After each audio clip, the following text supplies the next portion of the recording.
अब kinetic energy होती है हाफ mv², जिसमें v होता है स्पीड, इसलिए m और v मालूम रहे तो हम लोग काइनेटिक एनर्जी निकाल सकते हैं। और प्रॉब्लम्स के अंदर हाफ mv² में m और v का यूज़ अन्य क्वांटिटीज़ को फाइंड आउट करने के लिए भी कर सकते हैं।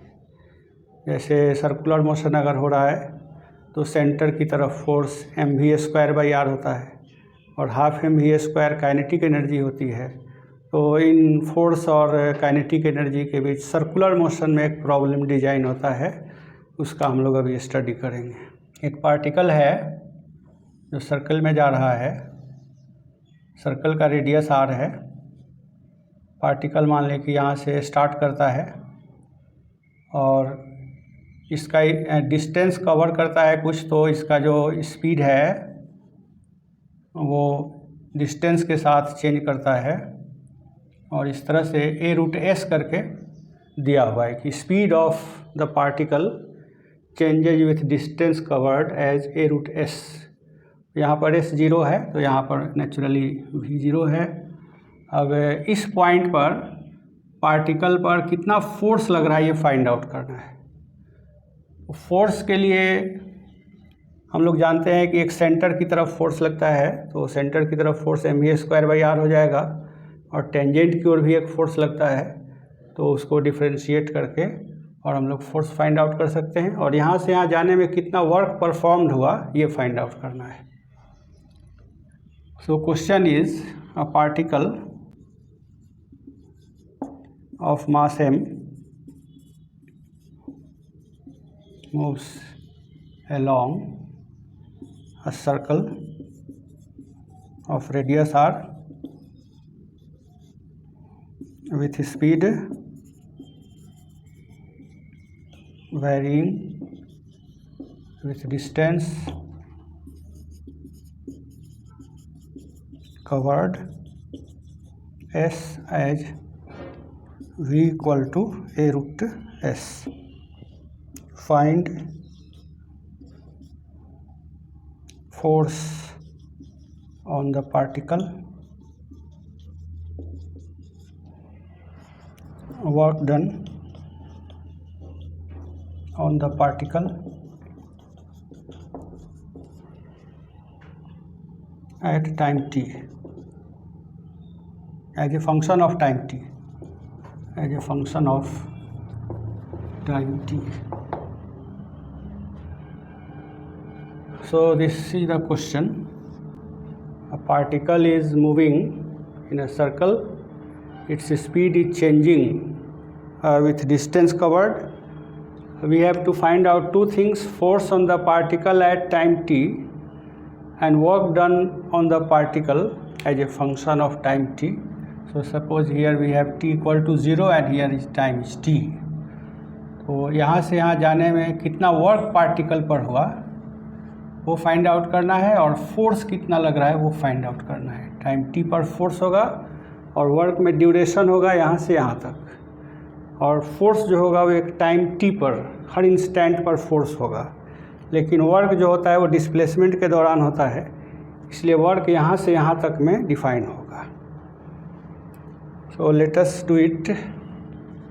First part, force on the particle. By force we mean two forces here, and their resultant will be force on particle, force toward center and force along tangent. Force toward center is mv²/r, and since v is given we can write square of v as a²s divided by r. So this is mv²/r, but it is in terms of s. We have to find it as a function of t. So s will be converted into t. Another part is tangential force, which is m dv by dt, and here v is function of s, so we shall use chain rule, dv by ds, ds by dt. and ds by dt is v, so we have mv dv by ds.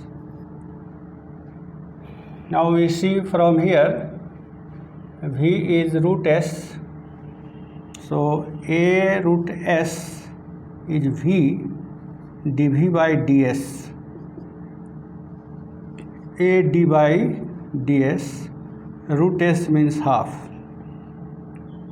अब यहाँ से ये हम लोग calculate कर सकते हैं कि ये हाफ और s to the power half minus 1, so it will be a by 2 root s. So we can put here and find out ft.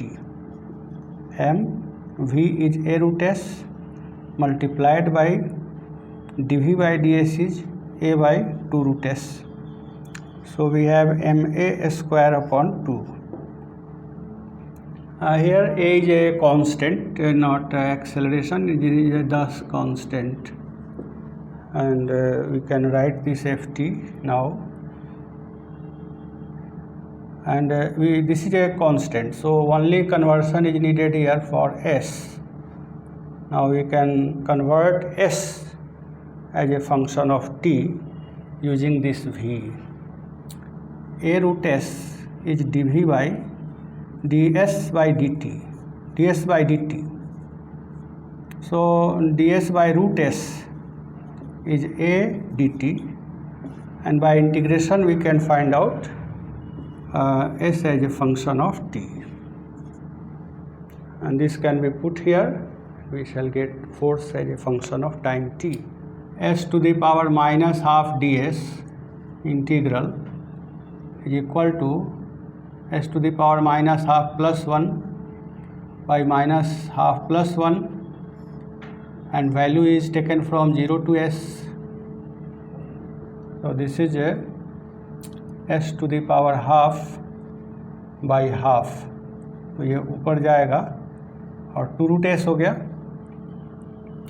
So 2 root s is at, this is at. So we square it and find out s. So s is a square t square by 4. So we can substitute for s here. Therefore f is under root mv square, m a square, and s is a square t square by 4r plus m a square by 2 the whole square, and this is fc, and we have to square it. So this gives you f as a function of t. This is the solution of part A. Now we have to find out work done by all the forces acting on the particle in this duration, and work done is equal to, now we shall use work energy theorem. For B part we shall use work energy theorem. Work done is equal to change in kinetic energy, and it is easy to find out change in kinetic energy. Initial kinetic energy is 0 and final is half mv square. So change is half m v square minus 0, and this is half m v square is just the square of this a square s, and we have to find out it as a function of time. So we shall put for s is this much, so it is m a4 t square upon 8. This is the final answer. Now we consider motion of a particle in vertical circle. ये particle है और इसको vertical circle में ले जाना है, तो ये प्लेन मान लीजिए कि वर्टिकल है, ऐसे ले जा रहे हैं, तो इसका मोशन हुआ वर्टिकल सर्कल में. तो इसी तरह से एक पेंडुलम लेते हैं और पेंडुलम को हम लोग सस्पेंड करते हैं एक फिक्स्ड पॉइंट से.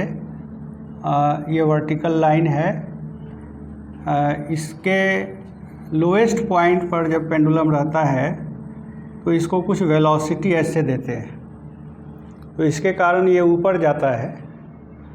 अब ये एज्यूम करना है कि इस सामने जब आएगा, लेवल ऑफ सस्पेंशन के सामने जब आएगा तो इसकी वेलोसिटी 0 हो जाएगी। ये क्वेश्चन में दिया हुआ है।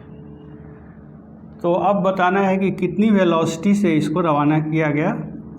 लोएस्ट पॉइंट पर वेलोसिटी क्या है, इसका लेंथ एल है। यहाँ पर जो प्रॉब्लम यही है कि for what velocity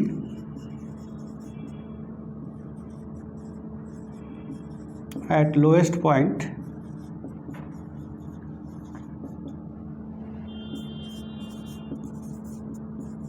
will the bob rise up to the level of suspension।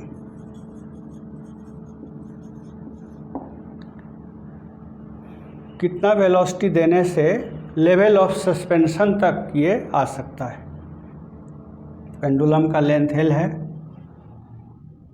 अब यहाँ पर हम लोग मान लेते हैं कि v स्पीड दिया गया, इसका मास मान लेते हैं कि m है, तो इसकी काइनेटिक एनर्जी हो जाएगी 12 mv², और यहाँ जाने पर इसकी काइनेटिक एनर्जी 0 है।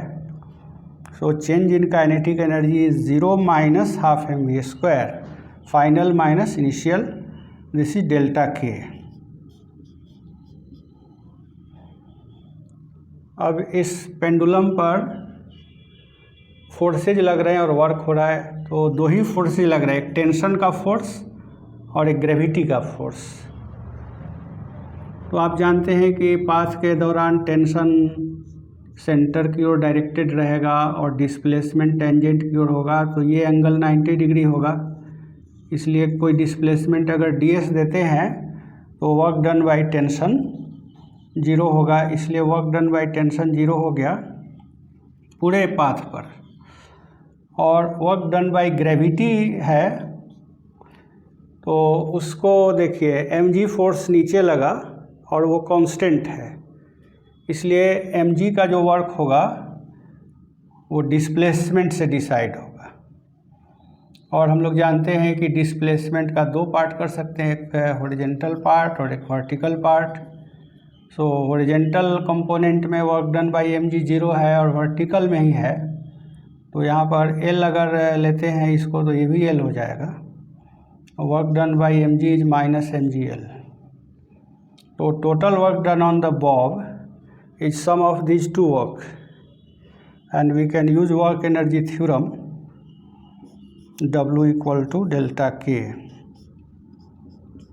W की जगह पर लिखेंगे माइनस mgl और डेल्टा के की जगह पर minus 12 mv²। So this gives us v is √2gl।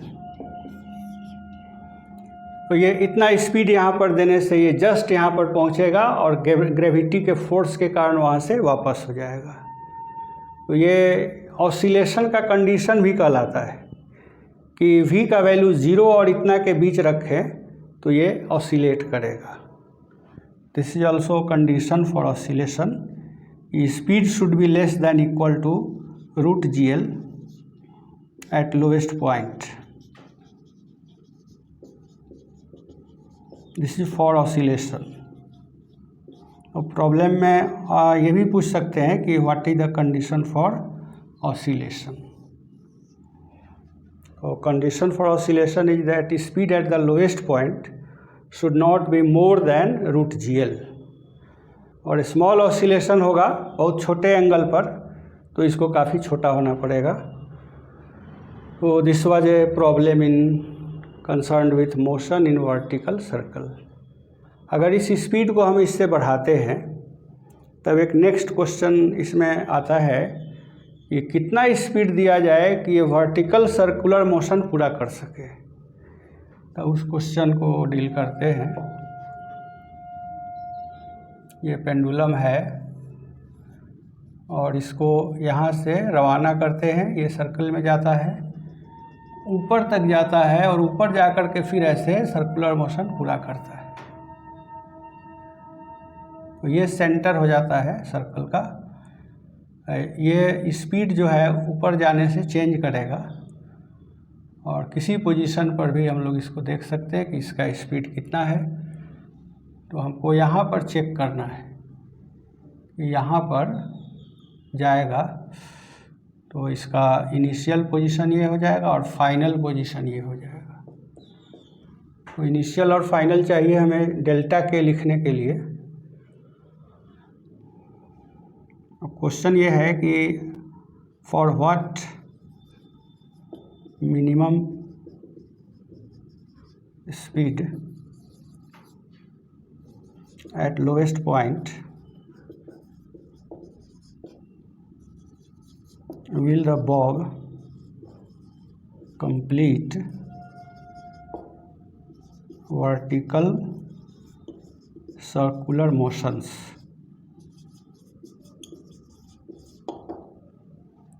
This is the question, and length of the bob is L. We can assume some mass of the bob m, and m will cancel out in the calculation. Minimum value of speed find out करना है at the lowest point. तो इसके लिए हम लोग assume कर लें कि यहाँ पर स्पीड v है और यहाँ पर v डैश है, फाइनल वेलोसिटी v डैश है। Then we shall use work energy theorem. Change in kinetic energy will be half M V dash square minus half M V square. This is change in kinetic energy, and work is done by two forces, tension and gravity. So work done by tension is 0. Likewise here, tension is perpendicular to infinitesimal displacement in circular motion. So work done by tension is 0, and work done by gravity is minus mg2l, L plus L. Vertical displacement is 2l, and force is downward. So work is negative, minus mg2l. Now we can calculate, equate these two things. Half mv dash square minus half mv square is equal to minus 2mgl. L दोनों तरफ, m दोनों तरफ से cancel हो जाएगा m, और इसके बीच v के बीच रिलेशन आएगा। तो ये इक्वेशन हम लोग रूप में लिख सकते हैं और आगे सॉल्व कर सकते हैं। V square is equal to minus 4gl। For minimum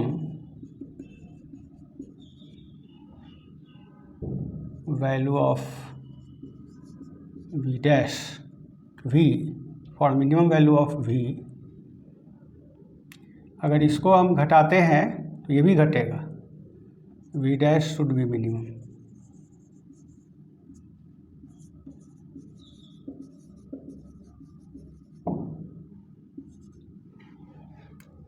क्योंकि क्वेश्चन में है स्पीड को मिनिमम करना, तो ये स्पीड मिनिमम होगा तो डिफरेंस कांस्टेंट है, इसलिए इसको भी कम होना पड़ेगा। ये कब करेंगे तो ये भी उतना ही कम होगा ताकि डिफरेंस सेम रहे। अब वी डैश पर और बाउंड्री कंडीशन देखना होगा कि वी डैश कितना हो सकता है। तो इसके लिए हम लोग देखते हैं कि इस पर फोर्स हाईएस्ट पॉइंट पर लगेगा T और अर्थ लगाएगी mg। इसके कारण ये सर्कल में जा रहा है। तो सर्कुलर मोशन का डायनामिक्स कहता है mg plus T is mv dash square by L। L is radius.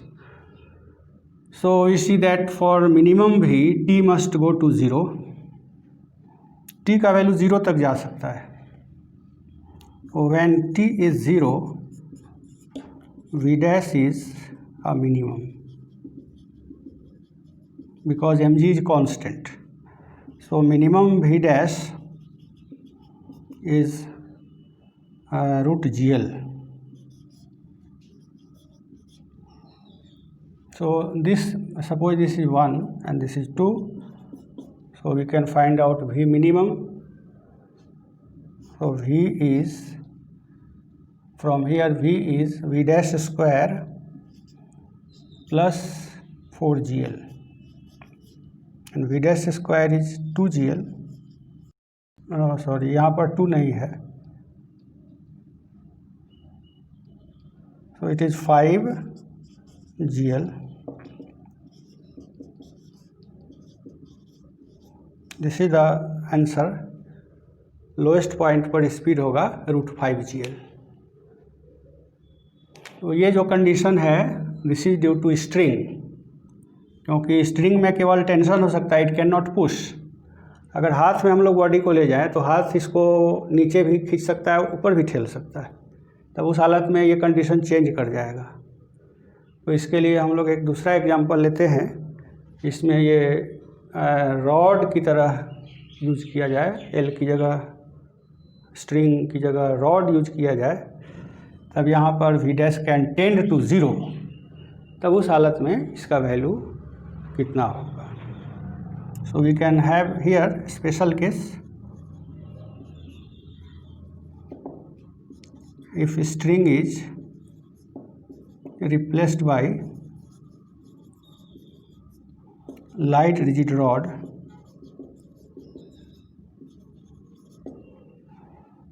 then t का वैल्यू 0 लेना ज़रूरी नहीं होगा, then mg can be balanced by t plus mg can become 0, and in that case V dash will be tending to 0, not exactly 0, it will be tending to 0, and when this is 0 V is √4 GL.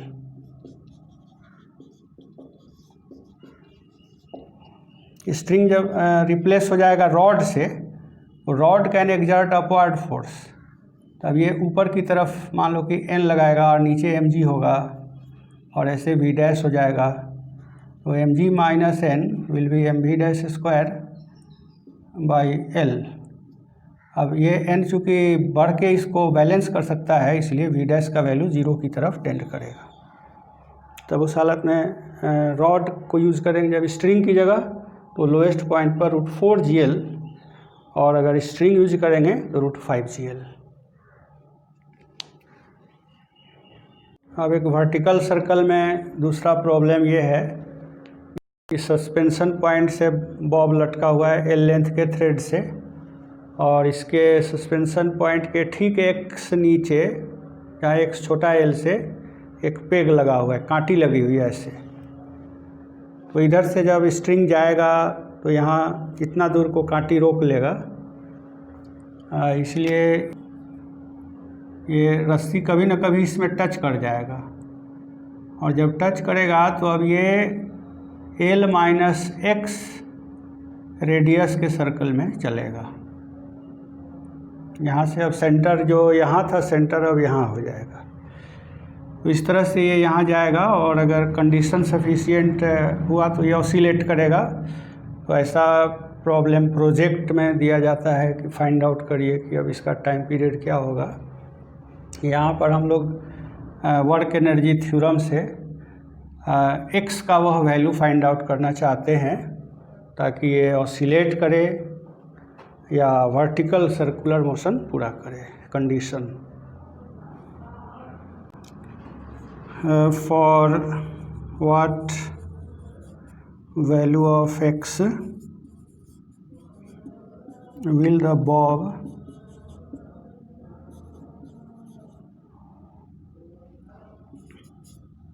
perform oscillations and complete vertical circular motions।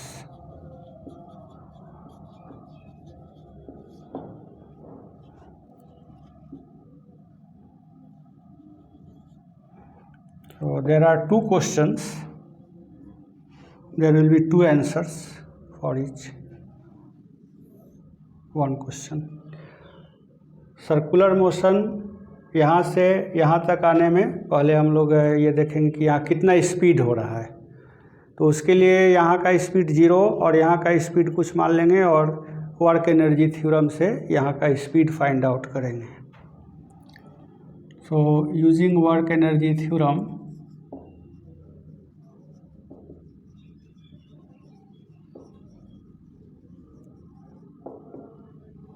Half mv²,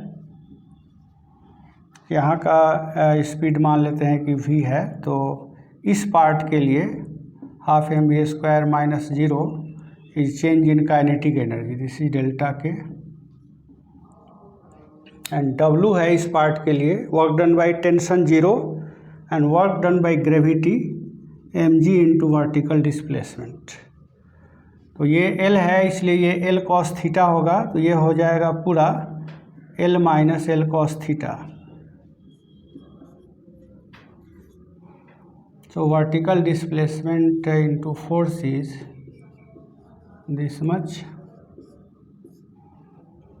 So this gives us expression for V. This is W. Tension का work 0 है. So we have V square equal to 2GL 1 minus cos theta naught. अब part A के लिए आते हैं कि for oscillations, इसके पहले हम लोग डिस्कस किए हैं कि ऑसिलेशंस के लिए लोएस्ट पोजीशन पर स्पीड का वैल्यू मैक्सिमम हो सकता है √2GL। तो √2GR की जगह पर ये L माइनस एक्स है, so V square should be less than और equal to 2G L minus x, this is radius. Oscillations के लिए ये कंडीशन है। So for V square we shall put this 2GL 1 minus cos theta naught less than equal to 2GL 1 minus x upon L. So 1 minus cos theta naught is less than equal to 1 minus x upon L. So this gives us value of x minus cos theta naught is less than minus x by L, and from here we can find out x. This is for oscillation.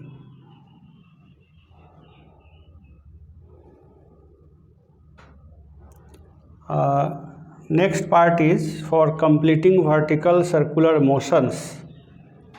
So for B part we have V square greater than or just equal to √5GL, and L is radius, L minus x is radius, L minus x is radius, and V square is already calculated, 2GL 1 minus cos theta naught less than equal to √5। V square में square हो जाने पर ये root हट जाएगा, तो यहाँ भी रूट नहीं रहेगा, G और L minus x.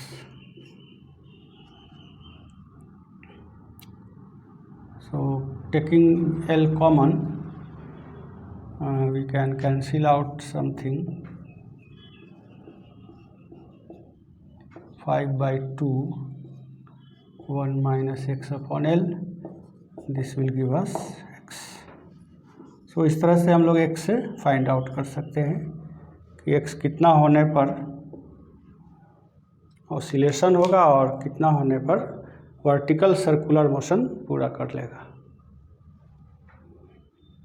Work energy theorem inertial frame में हम लोग डिराइव किए हैं न्यूटन सेकेंड लॉ को यूज़ करके, लेकिन हम लोग जानते हैं कि अगर एक्सेलरेटेड फ्रेम में हम लोग काम करें तो वहाँ पर रियल फोर्स के अलावे स्यूडो फोर्स भी यूज होते हैं, और न्यूटन सेकेंड लॉ टाइप का second order differential equation pseudo force और रियल फोर्स मिला करके बनता है। तो स्यूडो फोर्सेज को भी अगर इंक्लूड कर लें तब भी हम लोग वर्क काइनेटिक एनर्जी थ्योरम को प्रूव कर सकते हैं। केवल यही उसमें एडिशनल आ जाएगा कि work done by real forces plus work done by pseudo forces will be equal to change in kinetic energy. So now we consider a accelerated frame और उसमें एक प्रॉब्लम डिस्कस करते हैं। वो ये है कि एक स्फेरिकल डोम है and it has horizontal acceleration, constant acceleration इसका a0 है। इसके टॉप से एक ब्लॉक स्लाइड करता है और विदाउट फ्रिक्शन वो स्लाइड करता है। तो डोम के रेस्पेक्ट में इसका इनिशियल वेलोसिटी 0 है और जाहिर है कि इधर अगर एक्सेलरेट हो रहा है तो स्यूडो फोर्स इधर लगेगा। mg रियल फोर्स है और नॉर्मल फोर्स रियल फोर्स है और एक स्यूडो फोर्स इधर की तरफ लगेगा ma0। तो इस स्यूडो फोर्स के कारण ये इधर स्लाइड करना शुरू करेगा और हमें फाइंड आउट करना है कि जब ये एक स्मॉल एंगल थीटा से स्लाइड कर चुका होगा तो इसकी स्पीड डोम के रेस्पेक्ट में कितनी होगी। v dash relative to this moving dome इसकी स्पीड कितनी हो गई होगी, थीटा के फंक्शन के रूप में फाइंड आउट करना है। A small block is released from rest from the top of a horizontally accelerated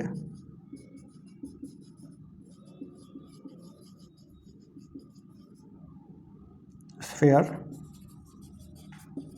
of radius r. The acceleration is a0. Calculate the speed v dash of the block relative to the sphere as a function of angle slit theta. और figure में इसको हम लोग दिखाए, theta is from a vertical line. So we have to apply work energy theorem from the frame fix to the sphere. Sphere का जो acceleration a0 है इसके कारण ये नॉन इनर्शियल फ्रेम है। So in this non inertial frame we have work done by pseudo forces plus work done by real forces. This will be equal to change in kinetic energy in the accelerated frame. In the accelerated frame, this will be the form of work energy theorem, and we have to calculate work done by pseudo force which is constant force ma0 है और उसका direction left की ओर हरदम लग रहा है। यहाँ रहे बॉडी चाहे यहाँ रहे वो लेफ्ट की ओर ही लग रहा है। तो लेफ्ट की ओर डिस्प्लेसमेंट कितना हुआ, तो सिंपली यही डिस्प्लेसमेंट हुआ। अब इसका रेडियस r है इसलिए इसको हम लोग r साइन थीटा लिख सकते हैं। तो r sine theta is displacement in the direction of pseudo force. So work done by pseudo force is ma0 into r sine theta plus work done by real forces. Real forces are tension, not tension, normal force and mg। तो normal हमेशा radial लगेगा और displacement tangent हो रहा है, तो इसलिए work done by normal force is 0, w normal plus w gravity, this will B delta K, और ma0 साइन थीटा r, और w normal is 0 and w gravity mg के डायरेक्शन में डिस्प्लेसमेंट ये है। This whole thing is r, और ये r है तो ये r cos थीटा है। तो downward displacement is r minus r cos theta and force is mg. So this is work done by gravity. Now delta k is half mv dash square minus 0. So cancelling out m, we are left with a naught r sin theta plus gr 1 minus cos theta equal to half v dash square. So v dash is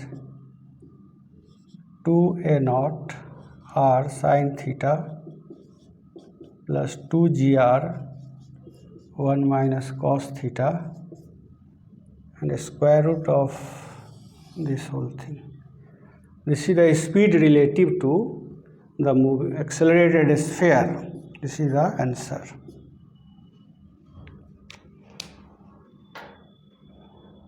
Now we consider a problem regarding calculation of constant force in a problem. Here is a table which is rough. Coefficient of kinetic friction is mu k, and there are two blocks placed on this table. Masses of the blocks are capital M and lowercase m. There is a spring connecting the two blocks. Spring is neither extended nor compressed, and there is friction coefficient mu k between the two blocks and the horizontal table. Now a force having constant value is to be applied. F is to be calculated. Force should be such that the block of mass capital M just starts moving. What minimum force of constant value should be applied to M so as to just start motion in M? तो आप इस पर कितना constant minimum value लगाएं कि ये block चले और ये इसमें मोशन स्टार्ट हो जाए?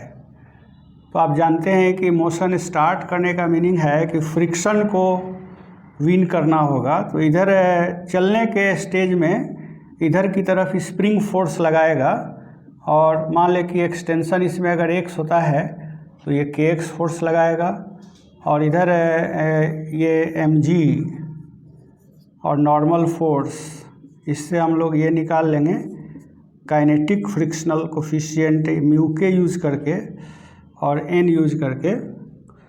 तो जस्ट मोशन स्टार्ट करने के ख्याल से इन दोनों को ऑलमोस्ट सेम करेंगे। kx will be same as mu K n to just start motion in M, and n is mg, so it is mu k mg. So we have to stretch the spring by x, and x will be mu k mg by k.